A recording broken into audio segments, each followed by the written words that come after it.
Hola, ¿qué tal? Qué gusto saludarles una vez más desde Al Banquillo a través de TSI, Telesistema Informativo. Hoy tengo el agrado de poder dialogar con un experto en el tema económico, no solamente a nivel macro, sino también de economía interna, y particularmente la visión que él tiene de el entorno político y social del país nos va a permitir hacer un balance de lo que acontece en el país, cómo superar algunas situaciones que nos están afectando como nación. Así que es un gusto saludarle, licenciado Carlos Urbizo Solís. Bienvenido al banquillo.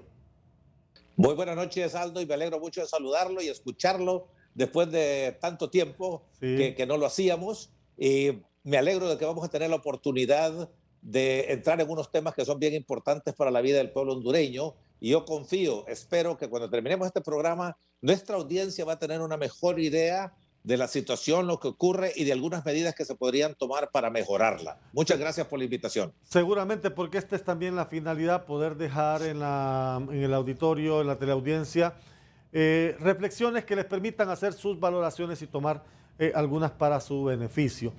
Ah, ¿Cómo ha evaluado, don Carlos, estos primeros 6 meses de 2022 con un nuevo gobierno y una nueva forma en el manejo, en la administración de la parte económica, particularmente del país? Bueno, han ocurrido algunas cosas buenas. Yo creo que derogar el decreto que había creado las sedes es una cosa que aplaudimos todos. Yo creo que derogar la ley de secretos también, igual con el famoso tazón, ¿verdad? Del impuesto para seguridad que se ha hecho y las medidas que piensan tomar con relación al Código Penal. Pero eso no es gobernar, es tomar algunas medidas que además de haber sido promesas de campaña, es algo que el pueblo hondureño lo clamaba a gritos, ¿verdad? Pero todavía no tenemos dirección sobre este gobierno.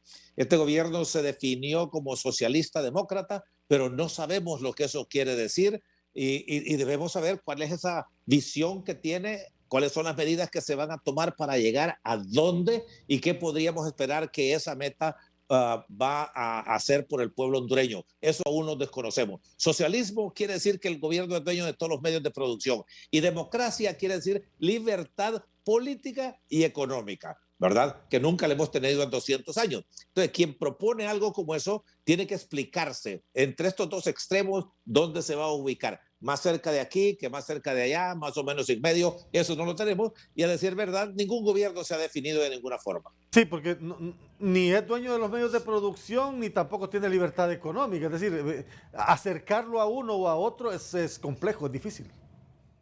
Ese es el problema que hemos tenido por 200 años, que no ha habido una dirección, ¿verdad?, que permita que nosotros podamos tomar decisiones que sean congruentes, ¿verdad?, y que nos lleven a donde nosotros queremos llegar, que no es nada difícil. Queremos paz, queremos seguridad, queremos una buena vida, un buen trabajo, una casa, levantar una familia, ¿verdad?, y divertirnos sanamente.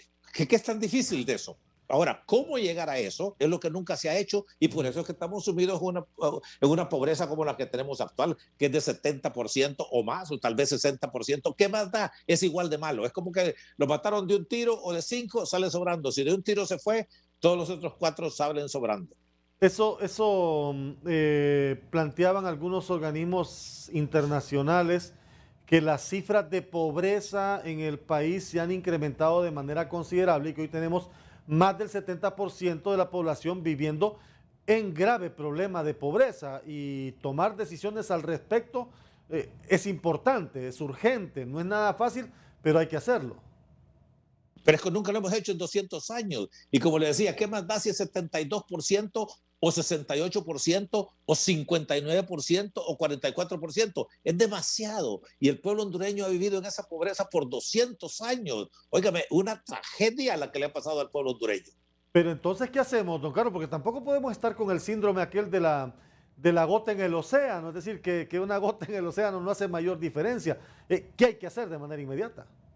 Pues tenemos que darle oportunidad a dos instituciones que jamás han existido con de libre mercado. Jamás lo hemos tenido. Tenemos una ensalada de políticas que no sabemos qué es lo que va a prevalecer en un momento dado. La Ujú. solución es bien sencilla. ¿Usted cree que es coincidencia que es chiripa o accidental de que los pueblos que tienen democracia viven bien y los que no tenemos democracia pasamos sumidos en la pobreza y con crisis que vienen de todo tipo, cuando vienen los desastres naturales, que no importa qué tan fuertes sean, el asunto es que somos débiles y sufrimos muchísimo. No es coincidencia, democracia es la solución. Democracia, disculpe que a veces genera un poquito de hilaridad el concepto, porque en Honduras creemos que democracia solo es ir a votar. Pues no, es un proceso electoral, pero es como si yo Es tengo solo esta parte, pluma, no es quiere parte. decir que sé escribir. Exactamente. Es un instrumento para escribir. Si yo tengo una grabadora y ando en la calle, no van a decir que soy periodista. Claro, claro. Simplemente ando una grabadora, Claro. ¿verdad? Y democracia es de las palabras que más se han abusado. República Democrática de Alemania. ¿Y qué era? El comunismo. República Democrática de Corea del Norte, comunismo y así por el estilo, ¿verdad? Se ha abusado. Que esta democracia, que tenemos que conservarla. ¿Quién va a conservar algo? Querer conservar algo que nos ha traído a esta altura, señor, con esta pobreza, con esta violencia, con esta desesperanza. Óigame, todo lo que tenemos es negativo, pues, y se puede cambiar. Hace 20 años era más fácil. Pero hoy es más fácil que dentro de 20 años. Pero no queremos hacer lo que debemos hacer. ¿Le da la razón al concepto de refundar o por dónde ve usted este tema de la verdadera reforma democrática? Pues yo no sé, yo creo que ellos tienen que explicarse qué quieren decir con refundar y qué es lo que van a refundar. Se supone, vaya, si queremos hablar de 1821, cuando estos países declararon su independencia, que de acuerdo con un escritor francés que conoció muy bien Honduras y yo lo conocía a él también, ¿verdad? Estos países lo que fueron es descolonizados de la España, pero no es que de ahí pasamos a la democracia. Esa es la promesa incumplida. Imagínense usted, aquí muy pocas gentes saben, y yo me he encargado de estarlo divulgando, lo que dice el primer artículo de la Declaración de Independencia de Centroamérica. Dice que siendo la voluntad de Guatemala, Honduras, Guatemala, etcétera, etcétera, El Salvador, etcétera, su independencia de España, conviene que el capitán general Gabino Gainza la declare, porque las consecuencias serían fatales si el pueblo mismo la hace de hecho. Imagínense.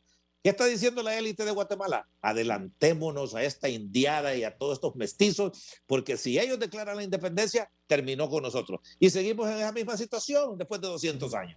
Primer principio, al menos así lo creo yo, no sé si usted lo comparte, para entrar en verdadera democracia es un verdadero Estado de Derecho, el respeto a la ley y el sometimiento a la ley. ¿Sí o no? No, porque ¿cómo vamos a llegar allá? Con un sistema político que sea democrático. No puede existir un Estado de Derecho cuando no hay democracia. Y mientras haya movimientos, dueños de movimientos, residuos electorales, ¿verdad? Que no votemos ni por los regidores directamente ni por las otras autoridades. Es una burla, don Aldo, es una burla la que nos han hecho, ¿verdad? Y entonces el pueblo cada 4 años dice, tal vez con este nos va mejor, tal vez con este nos va mejor. Y nos hemos volado así 200 años con 16 constituciones, con más de 100 presidentes, algunos que duraron 2 días, un día, etcétera, etcétera. Ha sido un desorden, ¿verdad? Aquí se trató de poner orden allá por 1876, cuando vino Marco Aurelio Soto con la reforma liberal que la traía de Guatemala, donde él había sido ministro con su primo y un gran filósofo social. Que no le fue muy bien, por cierto. Que no le captaron la idea, no le fue muy bien, por cierto. Bueno, no, cómo no, hizo grandes cambios aquí en Honduras. Pero ahí comienza el Estado ordenado, organizado de Honduras, ¿verdad? Introdujo el telégrafo, el correo, la escuela normal, ¿verdad? Los militares, una serie de cambios que hizo, ¿verdad? Separar las escuelas de las iglesias, ¿verdad? Y quitarles mucho monopolio que tenía la iglesia en aquel momento. No, fue una gran reforma liberal la que llevó Marco Aurelio Soto a cabo, ¿verdad? Pero después volvimos a caer en lo Correcto, mismo. Correcto, a eso me refería, porque yo, por ejemplo, fui un admirador de lo que hizo el abogado Ramón Rosa, por ejemplo, en la parte educativa dentro de esa reforma liberal. Pero después volvemos a ese pensamiento, a ese ostracismo que nos vuelve a meter en esa misma pasividad política en la que hemos vivido. es que necesitábamos un poquito más de tiempo y de ejercicio, lo mismo, pero ¿qué es lo que sucede? En 1891, que llega don Policarpo Guanía y forma el Partido Liberal, y desde que ya tocaba las primarias para seleccionar al sucesor, el señor llama a un consejo, ¿verdad?, de los notables y dice, escojamos aquí el candidato. Y le dice don Miguel R. Navarro, aquí no podemos, el pueblo no está reunido aquí para que lo podamos hacer, le dice, ¿verdad? Pero de todas maneras se impuso con Terencio Sierra y don Manuel Bonilla, que era su vicepresidente y no eran nada de parientes, uno era correcto. de Santa Rosa de Copán, el otro de Olancho, Sí. ¿verdad? Muy distintos, uno era negroide, el otro era blanco, Salvo el sangre apellido, azul, tal sí. vez se creía. Entonces, ahí vino el rompimiento de ellos dos y comenzó el desorden hasta 1832, que llegó su general Carías, ¿verdad?, a conocer un poco de estabilidad, pero de ese tiempo hasta 1932, un desorden. Después de 1948, pues comenzamos a vivir otra era, porque esos 16 años de dictadura nadie los puede justificar. Sí, sí, sí. Y después ya con Gálvez, la continuidad de algunas políticas de Carías y el pretender imponer también su propio estilo. En síntesis, usted me dice que en este primer elemento, en democracia, seguiremos reprobados.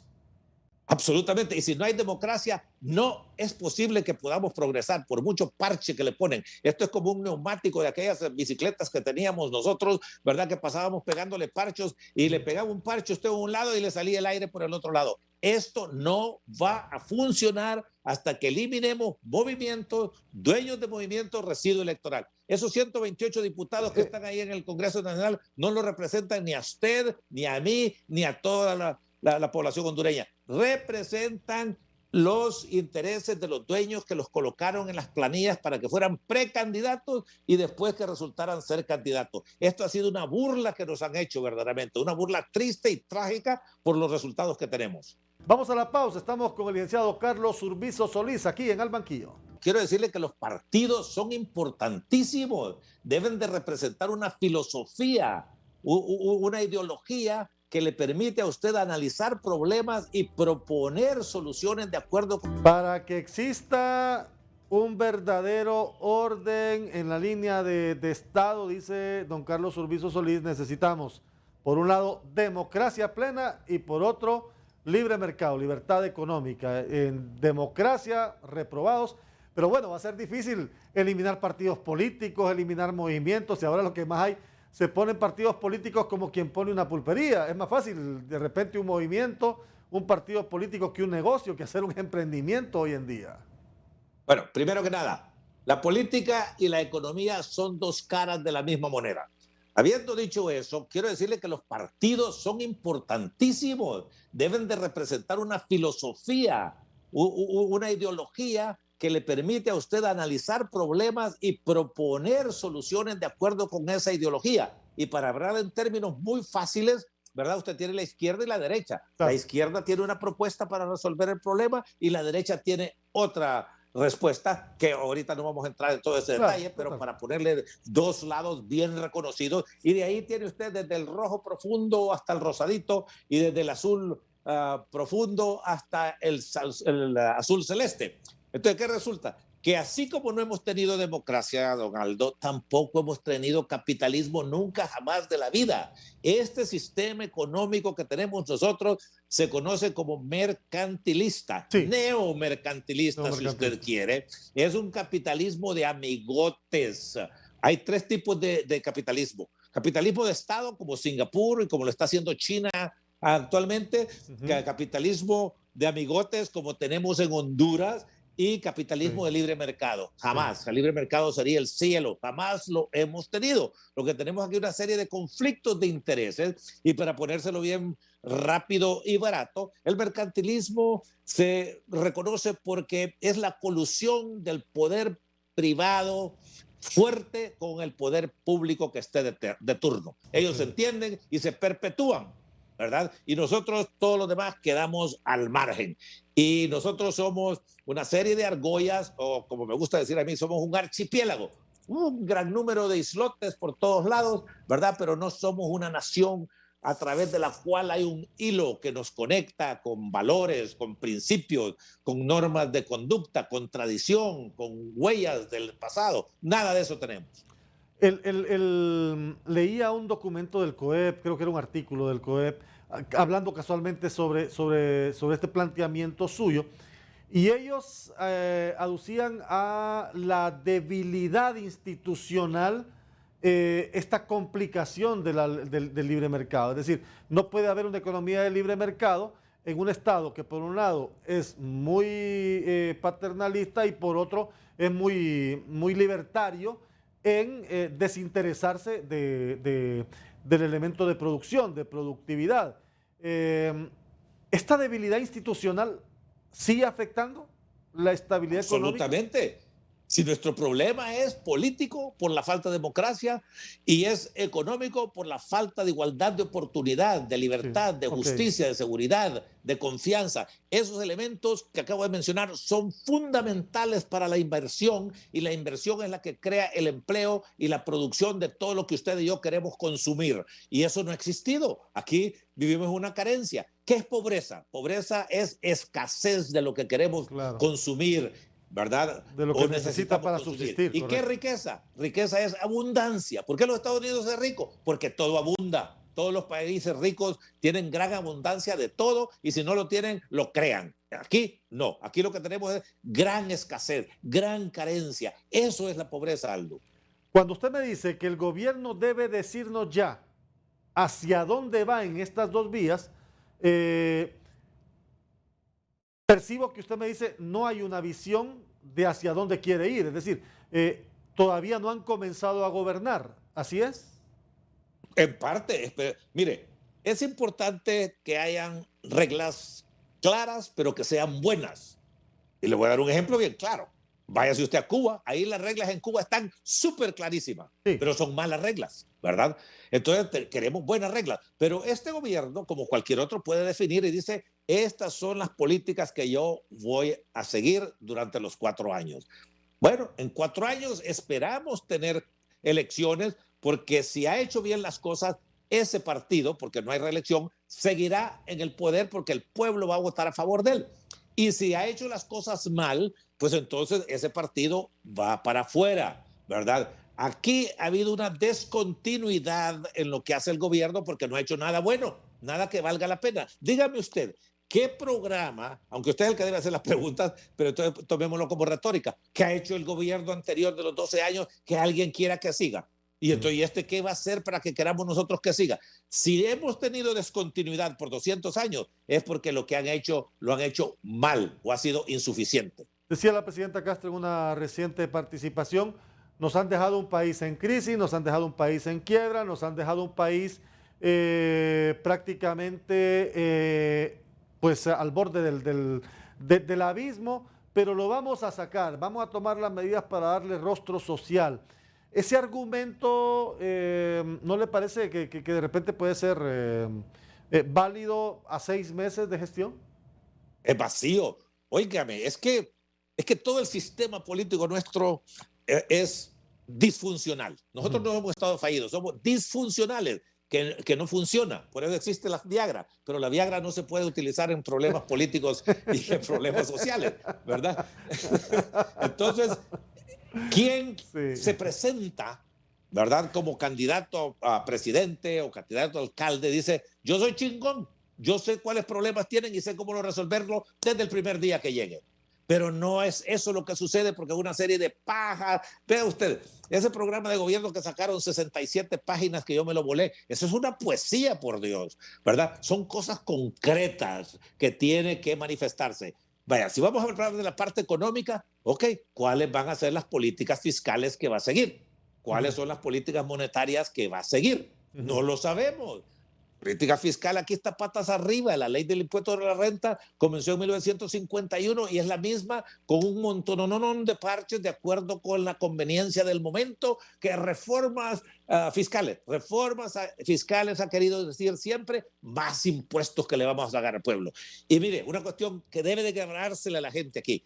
Entre más dinero tenga el gobierno, menos vamos a tener nosotros de pueblo. ¿Por qué? Porque el gobierno no produce nada, se nutre de nosotros.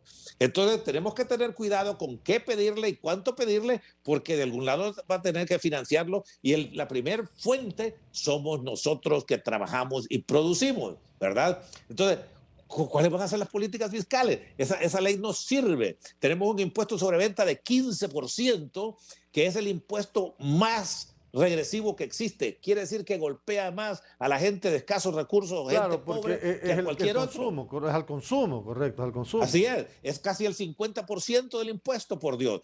Y otra serie de aplicaciones equivocadas. Cuando alguien importa algo, en el puerto le cobran el 15% de ventas y le dice recupérelo cuando venda, pero en efecto nunca lo puede recuperar porque uno tiene en sus negocios un inventario X que no cambia y ese inventario tiene el 15% ahí clavado. Pero, si el gobierno quisiera apoyar al sector privado, le devolvería todo ese impuesto pagado por anticipado. pero lo que tenemos hoy no es la suma de las decisiones que se han venido dando gobierno tras gobierno. Bueno, ¿y qué? Pero si usted llega hoy, usted pone las nuevas reglas y usted dice, yo voy a corregir todo lo malo que existe ahí, pero no lo hacen. ¿Se pueden hacer esas determinaciones radicales? ¿Se pueden tomar esas medidas radicales? ¿Y por qué no? Óigame, ¿qué de radical tiene que el gobierno diga? Le vamos a devolver a todos los comerciantes y todos los productores, empresarios, etcétera, que han pagado por adelantado el 15%, se lo vamos a devolver. Por no ejemplo, puede excusarse que lo cobra solo para asegurarse que lo va a cobrar porque hay alguna evasión. ¿Y para qué están las auditorías entonces? por ejemplo, y que esta fue una promesa de campaña incluso, ¿es posible, hay ambiente, sería factible para el gobierno bajar el impuesto sobre ventas? Claro que sí, y que baje los gastos también. Mire, el gobierno tiene que tener más ingresos por el crecimiento económico que tiene la economía y no porque está agarrando del pescuezo a los contribuyentes para sacarle más dinero de una forma y de otra. Es increíble las diferentes formas que los gobiernos se han ideado para sacar impuestos. Óigame, ¿qué país puede ser serio que tiene 3 formas de calcular el impuesto sobre la renta y le dice, págueme el que sea mayor? Sí. ¿Qué clase de seriedad es eso? Eso es ridículo. Y cuando yo cuestioné a un presidente del Congreso sobre eso, me dice, pero el COEP lo aprobó. Ay, ¿quién es el COEP? El COEP es una federación de cámaras de comercio y otras asociaciones. El COEP no representa al pueblo hondureño. El pueblo hondureño debería estar representado en el Congreso. Ahí es donde deberíamos tener representación. ¿Qué determinaciones así, puntuales, antes de ir a la pausa, debe decir o por lo menos debe plantear el gobierno en materia de política? Partiendo del hecho de que, bueno, primero se dijo que no hay dinero, están sacando $1.000 millones de la reserva del Banco Central para, dicen algunos, inversión pública, otros dicen que será para gasto, otros que será para pago de deuda. Al margen de eso, se va a usar dinero de la reserva para poder atender ciertos compromisos. ¿Hacia dónde deben ir orientadas las principales decisiones en el plano económico? Bueno, a crear las condiciones para que nosotros los hondureños queramos invertir, ¿verdad? La primera inversión y la más importante que existe en todo el país es la nacional. Es 20, 40, 100 veces más grande que la extranjera. Pero la extranjera es bien vistosa, ¿verdad? Vienen aviones jets y hace fiestas en los mejores hoteles. Y la nacional no. Si nosotros queremos atraer inversión extranjera, invirtamos nosotros aquí primero. Y cuando el mundo vea que los hondureños estamos invirtiendo, ellos van a querer venir a invertir aquí. Oiga, pero los Estados Unidos no hace absolutamente ninguna promoción ni publicidad para que la gente vaya a invertir a los Estados Unidos. Sin embargo, todo mundo literalmente quiere ir a los Estados Unidos. Y cuando vengan los marcianos, se van a ir directamente a los Estados Unidos. Van a pasar de paso por Honduras. Pero para atraer inversión, usted debe de generar un clima favorable a eso, ¿verdad? Para fortalecer la inversión local también debe generar un clima favorable a eso. Los últimos años, el sistema de administración de rentas más bien han cuestionado los empresarios que ha sido un azote más bien para la empresa privada, para la microempresa, para la economía informal. Claro, Aldo, ¿por qué tenemos 200 años en esta condición? Porque no se ha manejado bien la cosa pública, porque no ha habido políticas que conduzcan al crecimiento y al bienestar del pueblo hondureño. Y esas condiciones son las que le di antes, que las tiene que crear y las crea únicamente un sistema democrático. Igualdad de oportunidad, libertad, justicia, seguridad y confianza. Sin esos 5 elementos, olvídese, no va a haber suficiente inversión. Hay inversión porque ningún país, ni Haití Claro, siquiera tiene cero inversión, ¿verdad? claro, Pero que claro. tenemos 3 millones de personas en edad de trabajo y no trabajan, ¿verdad? Porque no hay, simplemente no hay oportunidades. Ahí están saliendo ese gran número de egresados de las universidades. ¿Y a dónde van a parar? Un call center. Yo tengo un amigo que tiene un call center aquí. Mira, ahí tengo doctores, ingenieros, licenciados, lo que vos querás, periodistas. Ahí Sí, están, por Dios. sí, no, de acuerdo. Y ese es Entonces, es un ¿dónde está ese problema clima? enorme. Solo la democracia le puede cuidar eso, porque la democracia significa también la separación de poderes, no la hegemonía, no la autocracia que ha prevalecido aquí en Honduras, que todo el mundo le tiene miedo al presidente porque tiene todos los poderes. Y así como lo puede favorecer, lo puede intimidar y lo puede golpear y le puede hacer lo que quiera con usted. Si aquí vivimos bajo miedo, hay un gran número de empresarios que con miedo han dicho, tengo miedo. Sí. Bueno, voy a ir a la pausa y vamos a regresar para seguir dialogando sobre este tema. Le quiero preguntar sobre esta propuesta de rescate a la ENE. La ENE es una de las instituciones por donde más se ha drenado dinero en el país, y en lugar de ser una institución que genere, más bien es una institución que sangra al Estado. Estamos al banquillo con el licenciado Carlos Urbizo Solís. Volvemos. Aquí solo quieren hablar de igualdad económica, pero hay una desigualdad horrible, horrible. Estamos de regreso en Al Banquillo, un ameno diálogo sostenemos con el licenciado Carlos Urbizo Solís. Está en San Pedro Sula, ¿verdad? Así es, señor. Desde San Pedro Sula.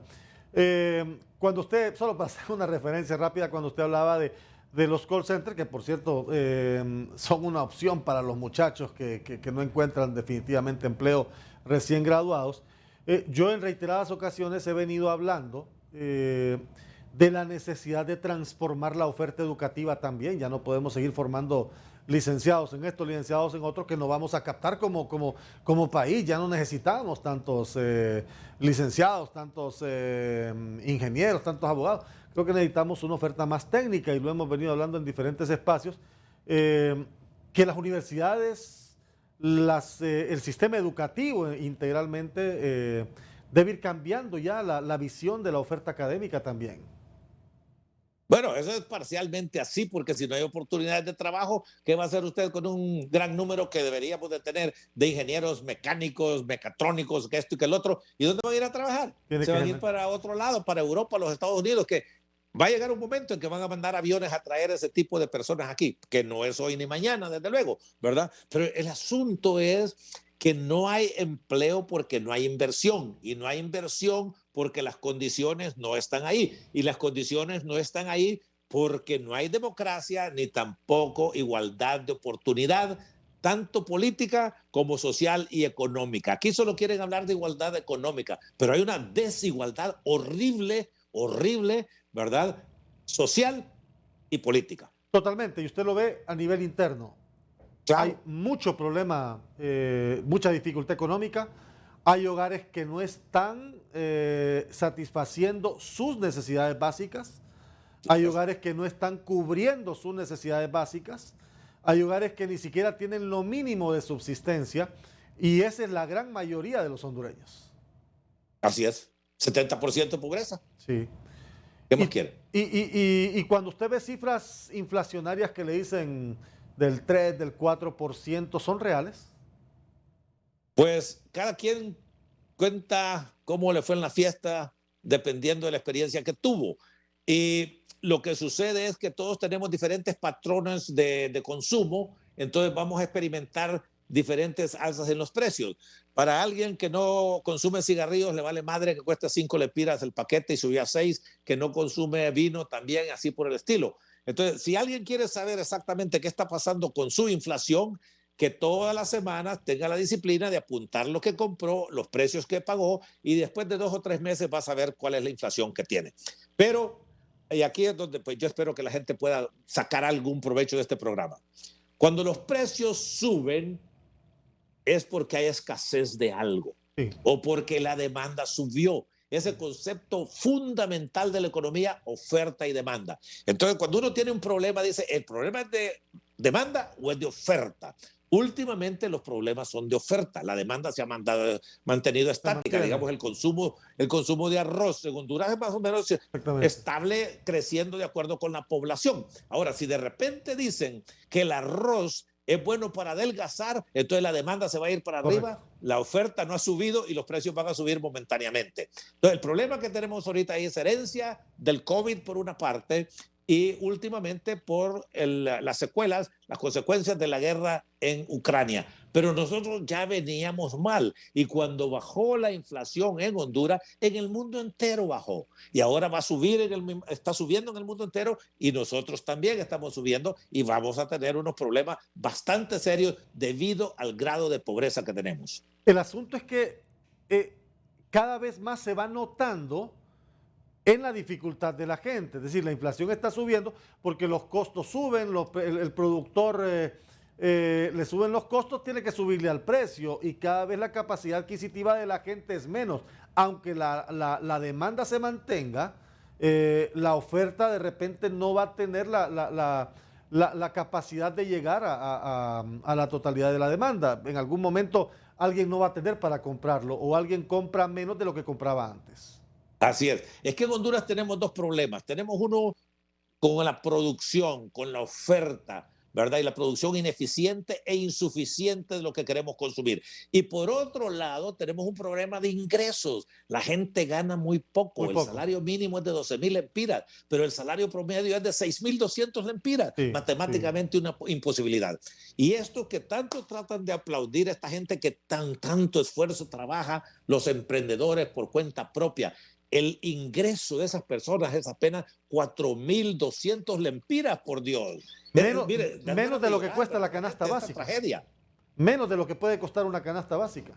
4,200 lempiras los que trabajan, y son más los que trabajan en el sector informal, cuenta propia, que los trabajan asalariados. 54% más o menos trabajan por cuenta propia y 46% son asalariados. Es una barbaridad. Deberíamos de tener 70% asalariados, pero trabajando en lugares no de 3, 4 empleados, que es muy poco lo que pueden hacer por el empleado. Uno quiere trabajar en compañías que tienen 500,000 empleados porque va a tener un buen sueldo, va a tener buenos beneficios. Ese no es el caso de Honduras. Bueno, usted lo ha planteado acá. Hay factores externos y hay factores internos. Los externos pues ya no dependen de nosotros, pero aquí internamente, tiene que ver con la forma en que se mueve en el mercado internacional, el tema combustibles incide prácticamente en todo y dispara prácticamente todos los precios. Este congelamiento temporal en productos como el diésel y la gasolina regular, ¿aportará en algo, ayudará en algo? Bueno, va a ayudar momentáneamente por 4 semanas y después vamos a volver a la realidad, ¿verdad? Sí, pero aquí hay un problema también económico, ¿verdad? Que es que si usted pone artificialmente bajo el precio de algo, el consumo va a subir. Entonces, si usted mantiene bajo el precio del combustible, la gente va a poder gastar un poquito más y ya va a ir a la farmacia y regresa, va a ir al mercado, regresa, va al cine, regresa. Y cuando es caro, dice, aquí vamos a tener que hacer un solo viaje, todo el mundo, ¿qué es lo que quiere hacer? Porque la gasolina está muy cara. Esa disciplina no la tenemos del todo nosotros. Y aparte de que hay un problema fundamental aquí que se llama transporte público, porque el transporte no es público. En los Estados Unidos, Europa, el transporte es de la municipalidad. Y eso no quiere decir que el alcalde mete la mano ahí, porque si mete la mano se la cortan. Y funciona muy bien, porque es un bien público, ¿verdad? El transporte público, pero aquí es un híbrido público-privado y pasan ahí en un estira y encoge horrible, horrible. Y ese problema va a tomar un poco más de tiempo, hay que resolverlo. El transporte público, ese sí es un derecho humano, digo yo. Sin el transporte público usted no va al trabajo, no va a la escuela, no va al estadio, no va a ver a la novia, no va a ver a su mamá, etcétera, etcétera. Ese es otro tema para otro día con mejores conocedores de este problema fundamental de Honduras y de muchos países del tercer mundo. Pero el enfoque tiene que estar en encontrar ese equilibrio entonces. ¿Perdón? El enfoque tiene que estar en encontrar ese equilibrio. ¿Cómo encontramos ese equilibrio? Bueno, no, bueno, Es que el problema es que una vez que usted ponga una corporación de transporte público, comienzan a nombrar a personas que son políticos y cada vez que viene cambio en el gobierno hay un cambio de la dirección de gente totalmente inadecuada para el puesto. Es horrible lo que sucede. Horrible lo que sucede y usted lo sabe mejor que yo. Pero Todas las personas equivocadas en los puestos equivocados. Ahora, y hablando del entorno productivo, por ejemplo, ¿cómo encontrar ese equilibrio en la oferta y la demanda? Es decir, tener la capacidad de producir lo que la gente consume, pero ponerlo a disposición de la gente al precio que la gente lo pueda, que pueda acceder a él. Porque... Es que volvemos a lo mismo, esta es una cuestión de que alguien lo va a hacer. Cuando existen esas condiciones, las cosas suceden por sí solas, porque cada quien está respondiendo a sus intereses de servirle al otro. Le voy a dar un ejemplo que siempre me llamó la atención y lo admiro. ¿Quién organiza quienes llegan a venderle a los mercados y quienes llegan a comprarle a los mercados? Nadie. Y mire qué bien funciona. El que tiene los productos se los lleva a que los va a vender y quien quiere comprarlos llega al mercado y los compra. Ese es el mejor ejemplo de algo que funciona casi espontáneamente, ¿verdad? Y nadie lo trastea. El día que se le ocurra a un alcalde que aquí se va a entregar producto de tal hora a tal hora y van a comprar de tal hora y tal hora, descalabra usted a aquella comunidad. Es horrible, ¿verdad? Entonces, las cosas suceden. Oiga, a mí el gobierno no me tiene que decir que exporte. Si yo tengo la oportunidad, tengo el talento y tengo cómo hacer algo, lo voy a exportar. El gobierno no me tiene que decir a mí eso. Cuando el gobierno me está diciendo que haga eso, es porque no existen las condiciones para ello. Y si alguien es suficientemente importante, lo llaman a casa presidencial y le dicen, ¿qué querés para exportar? ¿Qué querés para hacer tal cosa? Pues dame esto y esto y esto. Muy bien, ahí vamos a mandar un decreto, ¿verdad? Para tal y tal y tal cosa. Y eso se va a beneficiar. En vez de que sea espontáneamente la iniciativa nuestra la que vaya respondiendo a lo que la gente quiere y necesita. Usted necesita como gobierno fortalecer la inversión pública, pero claro, en los últimos años lo que más crece es el gasto público. Si usted fortalece la inversión pública, genera empleo. Y si genera empleo, genera riqueza, o por lo menos economía para que la gente pueda satisfacer sus necesidades básicas. Ok, pero ¿cómo funciona el gobierno? Óigame, yo lo reto a usted, no lo reto, lo invito a que vaya usted y saque un inventario de todas las leyes que se pasaron en los últimos 12 años, que le gustan mencionar 12 años, 14, 16, 20 años mejor todavía, y saque la proporción de las leyes que se originaron en el sector ejecutivo y que se originaron en el sector legislativo, y cuáles fueron, qué porcentaje a favor del pueblo y qué fueron para otros menesteres. Y le van a dar ganas de llorar. Óigame, el Congreso rara vez tiene una iniciativa de ley, todo lo recibe del Ejecutivo, porque está sumiso directa o indirectamente al Ejecutivo, ¿verdad? Pero lo que necesitamos aquí es democracia de nuevo. Y yo sé que alguna gente dice, ahí está Carlos Urbizo otra vez con democracia, pero es que es el punto de partida y no va a suceder de la noche a la mañana, pero por lo menos vamos a comenzar a caminar en la dirección correcta, Aldo, sí, que no lo hacemos. Nosotros estamos caminando hacia el sur cuando queremos para el norte. Si usted encuentra una persona allá por Ciguatepeque que va caminando ya en dirección a Comayagua y le pregunta ahí para dónde va, voy para Cortés, para Cortés. Pues te vas a tardar 29,000 años de darle vuelta al mundo para llegar a Cortés. Y con solo que usted lo gire y lo ponga a caminar hacia el norte, va a llegar a Puerto Cortés rápido. Sí, definitivamente, mire, yo sigo creyendo que son lo que vivimos como país en estos dos aspectos que usted ha planteado y ha desarrollado ampliamente, viene siendo la suma de decisiones políticas que desafortunadamente algún sector de la población también tiene incidencia. El Estado tradicionalmente es mal administrador, ¿verdad? Es mal administrador. Y eso parece que ha sido la excusa para que el Estado se deshaga de su participación en la administración hospitalaria, en la administración de inversiones, en la administración de infraestructura. Pareciera que esa es la excusa como para deshacerse de todo y librarse de esa responsabilidad. Bueno, sí, no es una mala, ¿verdad? Estábamos por llegar al tema de la ENE, y antes de que se nos gaste el tiempo, aquí tengo que decirle una cosa. Mientras la ENE se vea como otro ministerio, jamás va a resolver su problema. La ENE tiene que verse como lo que es, negocio. Ahí hablan de las grandes pérdidas y tantos déficits de la ENE. Óigame, ¿cuál es el déficit de la Secretaría de Educación? Todo su presupuesto porque no genera ningún ingreso. 90%, la ENE 90% se genera vaya 24 mil millones de lempiras. El gobierno no tiene por qué manejar negocios porque no es su finalidad. Pretender que el gobierno maneje negocios como es la ENE es como pretender, digo yo, ponerle alas a un burro y pretender que va a volar. Jamás lo va a hacer. La ENE tiene que salirse de la influencia del gobierno y tiene que operar como muchas compañías grandes.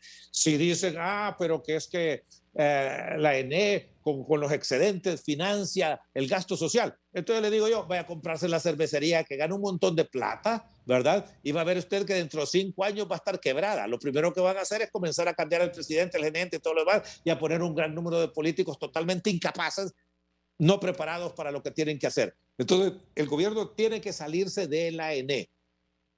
Yo he hecho una propuesta. La ENE tiene que salir del gobierno. ¿Y cómo va a salir? Tiene que ponerle usted un precio justo como negocio. Y para eso hay compañías alrededor del mundo que pueden venir a hacer esa valoración y le van a decir, la ENE vale 10 mil millones de dólares como negocio bajo tales condiciones. Pero si la vendemos por 10 mil millones, vamos a perder otros 10 mil millones de dólares. Muy bien, vaya al Banco Mundial, vaya a la BESI, qué sé yo, consiga 10 mil millones prestados para absorber esa pérdida y páguela en 40 años, 10 años de gracia y el 1%. Siempre la va a pagar el pueblo a través de 40 años, pero no lo va a sentir, va a ser centavos. Y vamos a tener una compañía eficiente, vamos a tener una compañía con energía suficiente que no va a estorbarle a nadie, sino que le va a servir de beneficio a precios de mercado, a precios muy al alcance de todo mundo. Ahora bien, esto viene usted y dice, ¿a quién se la vendo? Yo propongo que la mayoría se le venda a un operador extranjero que tiene tecnología, que tiene pisto para meterle, nadie va a tener que meter un centavo aquí. Y el resto, el otro 49%, por llamarle de una forma, la mitad a los fondos de pensiones y la mitad al pueblo hondureño. Yo compraría esas acciones porque si viene aquí una compañía europea o norteamericana a manejar esto, digo, estos van a ser pisto y yo quiero tener esas acciones en vez de tener mis ahorros en un banco local, ¿verdad? Si después de un tiempo el pueblo no responde, pues entonces se las ofrecen de nuevo a un fondo de pensiones para que se fortalezca o de regreso al operador de fuera. ¿Por qué operador de fuera? Porque, óigame, es como que usted se case con la princesa de Inglaterra. Usted se conecta a toda la realeza de Europa. Entonces, si esta compañía eléctrica de Honduras está conectada con esa realeza de Estados Unidos, Europa, va a tener, le repito, tecnología, va a tener capacitación, va a tener dinero, va a tener de todo al alcance de todo mundo. Al volver de la pausa, le voy a hacer una consulta sobre el tema de precios a propósito del planteamiento que usted me ha hecho. Regresamos al banquillo. ¿Por qué no hace ese proyecto y lo envía? ¿Cómo va a creer que le vamos a dar un cheque en blanco a una constituyente para que le cambie a usted el nombre?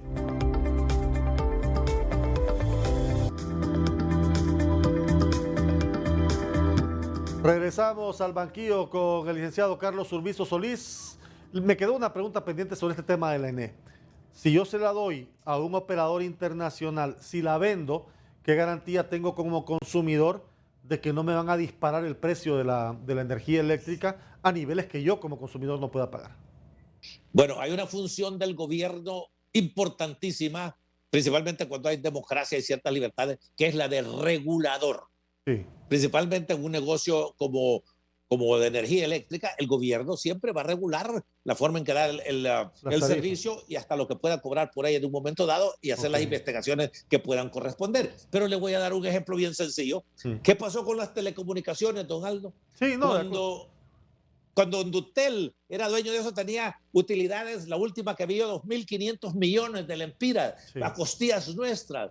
Un minuto a los Estados Unidos costaba 83 centavos de dólar. ¿Cuánto cuesta hoy? Sí, 10 centavos. Totalmente. 10, y a veces gratis, si lo hace por WhatsApp o lo hace por Facebook, le va a salir gratis. Ahí está el mejor ejemplo, ¿verdad? Óigame, Hondutel tenía 650,000 líneas hace como 5 años. Ahorita tiene 270,000. ¿Por qué? Porque la gente no las quiere. ¿Por qué la gente no recurre a Hondutel para los servicios de su celular? porque no quiere tratar con el gobierno para un servicio que va a pagar y que lo van a tratar como que si fuera un indigente, por Dios. ¿Quién quiere? ¿Usted quiere tratar con Condutel para su teléfono? Uy, hace tiempo que no tengo teléfono de usted.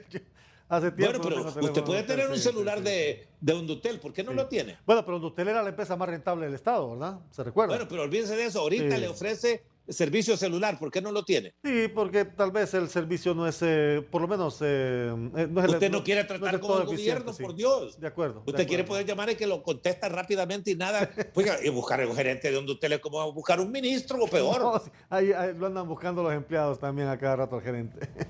Yo recuerdo, don Carlos, una aparición no tan fugaz suya en política, ¿verdad? Sí. No tan fugaz, pero fue esas personas que se involucró en política y después pareció que dijo, esto no es conmigo, mejor me aparto, ¿verdad?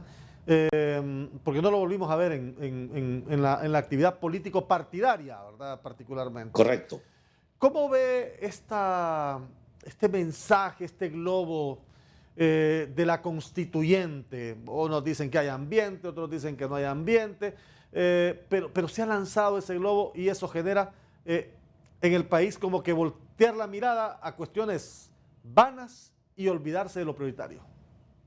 Así es. Mire, Honduras necesita una nueva constitución como necesita otro COVID, como necesita que pase un huracán y grandes inundaciones cada mes por los siguientes 6 meses. No se necesita una nueva constitución. Yo he preguntado por 14 años, he hecho unas preguntas bien sencillas. ¿Qué va a tener la nueva constitución que no tiene esta constitución? ¿Y qué no va a tener la nueva que sí tiene esta constitución?